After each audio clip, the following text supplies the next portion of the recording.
எனக்கு தெரிஞ்சு விஜய் கொடுத்த கடைசி பிரஸ் மீட் இதுதான். செய்தியாளர்களை லெஃப்ட் ஹேண்ட்லேயே டீல் பண்ணிருப்பாரு அப்படின்னு ஒரு மீம் அதுக்கு ஒருத்த கமெண்ட் போட்டிருக்கான் பாருங்களேன். Don't spread the fake news. I remember Mersal movie had press meet. அதுல கீழே ஒன்னத்த கமெண்ட் போட்டிருக்கான், அதை படிங்களேன். நெக்ஸ்ட் என்னன்னு பாப்போம். அன்னைக்கே உங்ககிட்ட சொன்னேன், பாக்குறதுக்கே ஒரு மார்க்கமா இருக்கா, இவன் அட்மிஷன் பண்ணாதீங்கன்னு.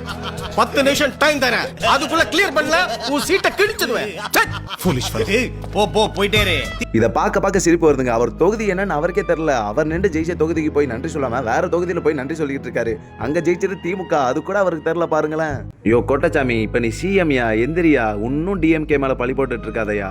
உண்மையாவே எனக்கு டவுட் வர ஆரம்பிச்சிருச்சுங்க. இப்ப அவர் சிஎம் ஆயிட்டோன்னு அவருக்கு தெரியுமா இல்லையா? இல்ல எவனும் பழைய ஸ்கிரிப்ட் பேப்பரை இவர் கொடுத்துட்டானான்னு தெரியல. இன்னும் வேத சக்தி அந்த சக்தின்னு பேசிக்கிட்டு அப்பா கேட்கும் போது ரொம்ப கேவலமா இருந்துச்சுங்க. இப்ப இவர் சொல்றதை கேளுங்களேன். எதுக்கு எடுத்தாலுமா டிஎம்கே, அதுக்குண்டு இதுக்கெல்லாமா டிஎம்கே காரணம்? 90s கிட்ஸ்க்கு கல்யாணம் ஆகாம இருக்கிறதுக்கு காரணமே தீய சக்தி திமுக. இவன் சரியான பைத்தியம் இல்ல, சரியாகாத பைத்தியம்டா.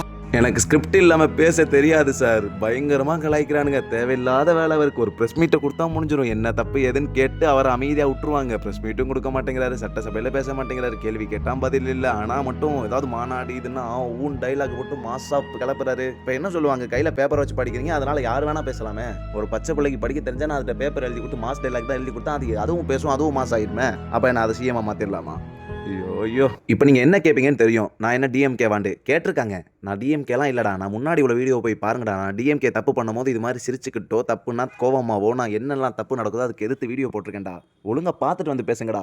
இப்போ கூட நான் என்ன பேசினேன், யாரை அகேன்ஸ்டா பேசினேன், என்னெல்லாம் சொல்ல வந்தேன்னு கூட தெரியாம நான் இவ்வளவு ஓப்பனா தான் சொல்லியிருக்கேன். இது கூட தெரிஞ்சுக்காம 200 UPன்னு தான் போடுவானுங்க. ஏன்னா அந்த அளவுக்கு தான் இவங்களுக்கு மூளை இருக்கு. அவ்வளவுதான். யோசிங்கடான்னு கூட எனக்கு சொல்ல தோணலை. ஏன்னா இவங்களுக்கு யோசிக்கிற திறன் கூட இல்லை. அவ்வளவு டிசப்பாயிண்டடா இருக்கு எனக்கு.